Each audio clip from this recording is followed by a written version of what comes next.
Why discuss the signs of the hour? Everything that a person tries to find out about the discussion should have some benefits that will reap from his research and efforts.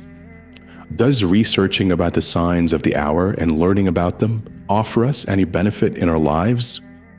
Or is it mere information which a person adds to his cultural credit without it having any real impact on his life? Since mention of the signs of the hour are found in the Quran and Sunnah, prophetic tradition, it therefore brings many benefit to one's life, including the following. 1. Fulfilling the obligation of believing in the unseen, which is one of the 6 pillars of faith. Allah says, who believe in the ghaib and perform as-salah, iqamat as-salah. Abu Hurairah said that the Messenger of Allah said, I have been commanded to fight the people until they say La ilaha illallah. Whoever says La ilaha illallah, his wealth and his life are protected from me except in cases dictated by Islamic law, and his recording will be with Allah. Belief in the unseen means believing in everything that Allah, may He be glorified and exalted, has related to us, or what His Messenger has told us, and which has been confirmed to have been authentically narrated from Him. Whether we witness of these events, we know them to be true. Included in this are the signs of the hour.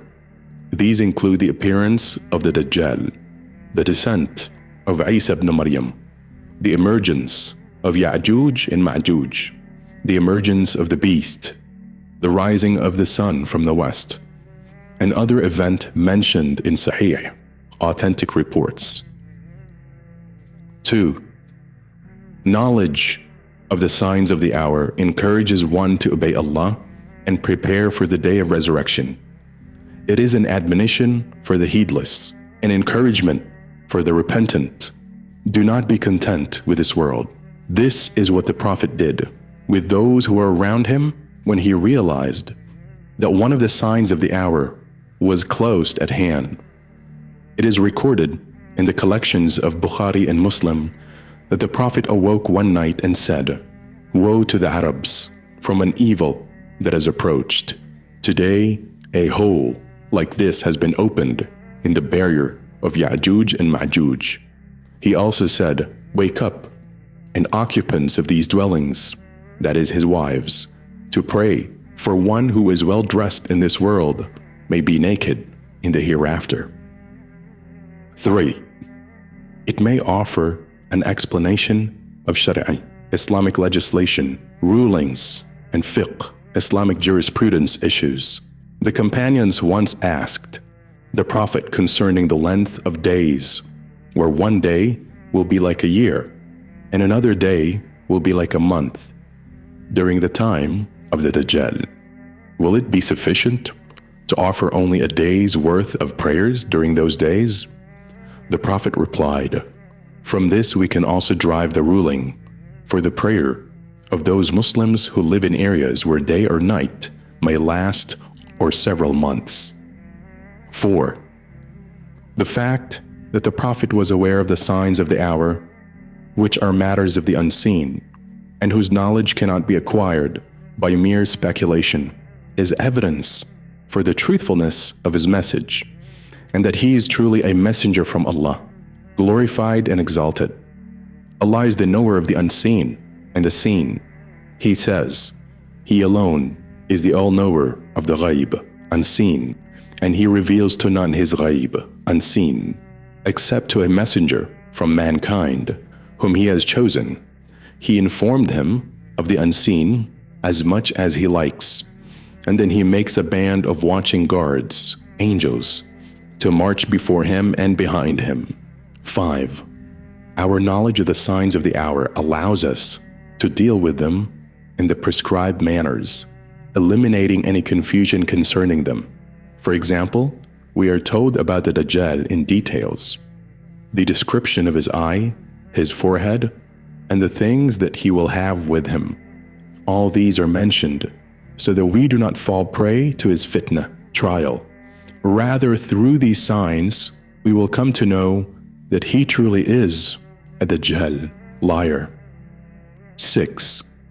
Being mentally prepared for what may take place so that we are not taken by surprise when the events do occur. 7. Offering hope, because one of the signs of the hour is the victory of Islam and its spread throughout the earth, and the diminishing of Christianity and Judaism. This is based on the prophecies which mention Islam prevailing over and being superior to all other religions, even though the mushrikun, polytheists, disbelievers, hate it. 8. Satisfying the natural curiosity of a person who wants to find out what is hidden from him and learn what may happen in the future based on sahih reports concerning the unseen matters. Islam blocks the way for deceivers, such as astrologies, fortune tellers, soothsayers, and their like, who claim to have knowledge of future events. Islam relates to us the true revelation about these future events which are signs of the hour. 9. Belief in the signs of the hour strengthens and increases faith.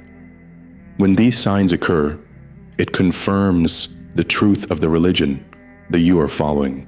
There are other benefits in having knowledge of these things which would have an impact on our lives. Guidelines on dealing with and understanding the signs of the hour. The scholars, both past and present, written numerous books concerning the signs leading up to the hour. Books still appear, along with television, radio programs, and internet websites, speaking about the signs of the hour.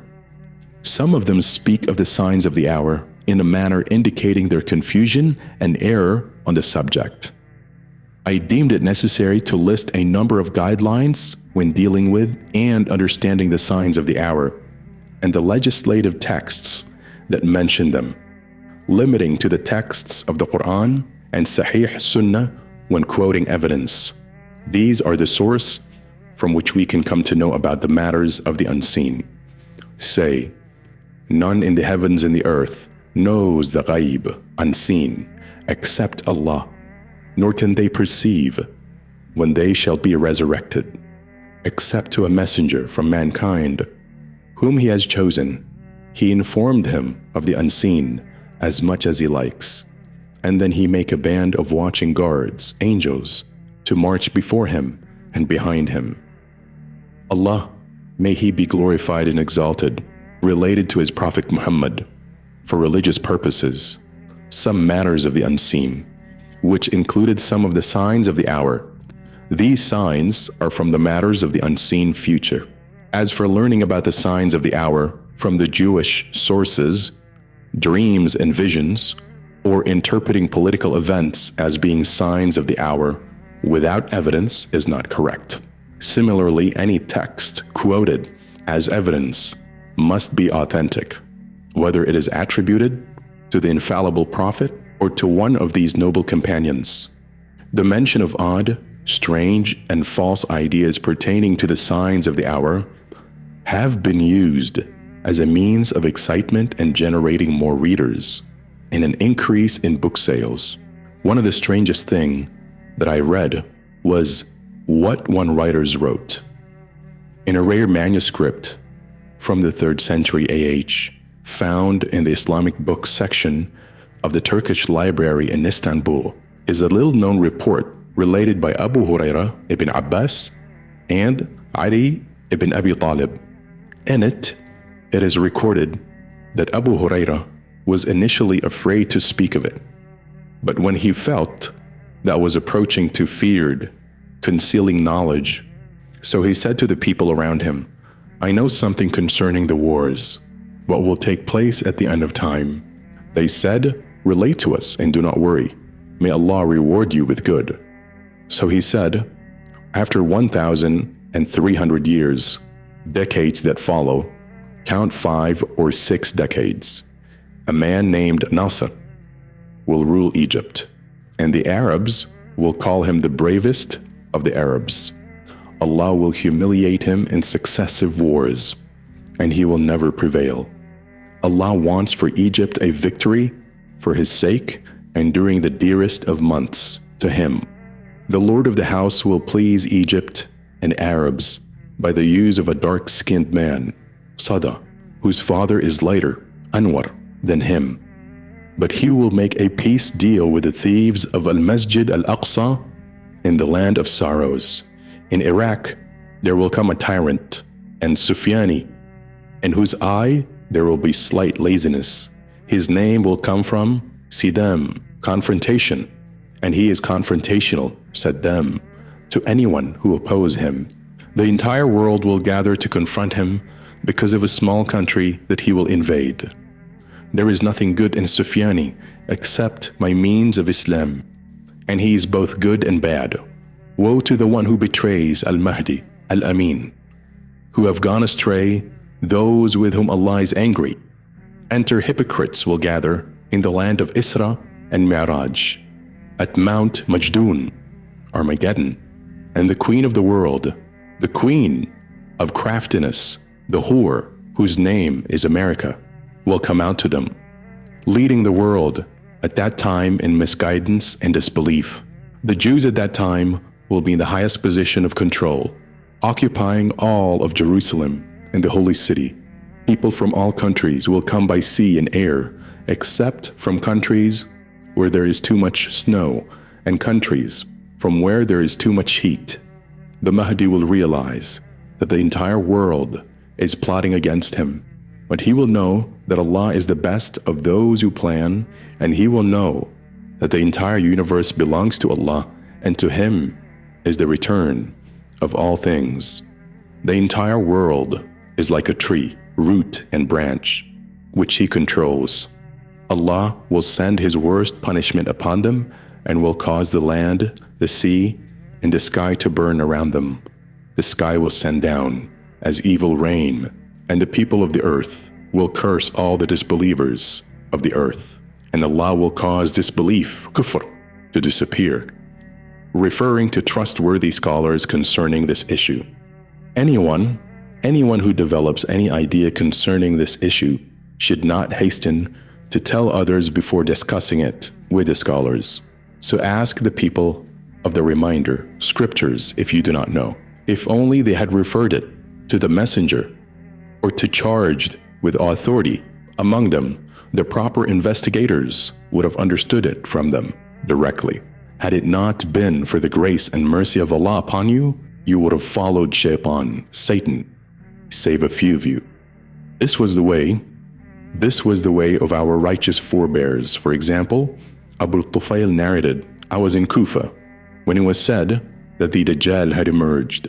We came to Hudayfa ibn Usaid, who was speaking to the people, and I said, the Dajjal has emerged. He said, sit down. So I sat down, and the man in charge of the people came to me and said, the Dajjal has emerged, and the people of Kufa are fighting him. He said, sit down. So he sat down. There a call went out that it was the lie of the tanner. We said, O Abu Surayha, you made us sit down because you wanted to tell us something. He said, if the Dajjal emerges at your time, your children would throw pebbles at him, but the Dajjal will emerge at a time when there is hatred among the people, a lack of religious commitment and division, and he will travel everywhere, and the land will be rolled up for him like a sheepskin rug. Tell the people what they can understand. A number of those who speak about the signs of the hour take the matter of narrating hadith to the common folk or those who are new in Islam, who may not comprehend what they hear lightly. It is well known that a person should not relate everything that he has knowledge of, as not everything is sound or correct, is fit to be spread or publicized, because people may not be able to comprehend it, and they may misinterpret or misquote it. Ali narrated, tell the people what they can understand. Do you want Allah and His Messenger to be disbelieved? According to another report, people, do you want Allah and His Messenger to be disbelieved? Relate to the people what they can comprehend, and do not relate that which they may find strange. Ibn Mas'ud said, "You will not tell people something they find difficult to comprehend, but it will become a source of confusion for some."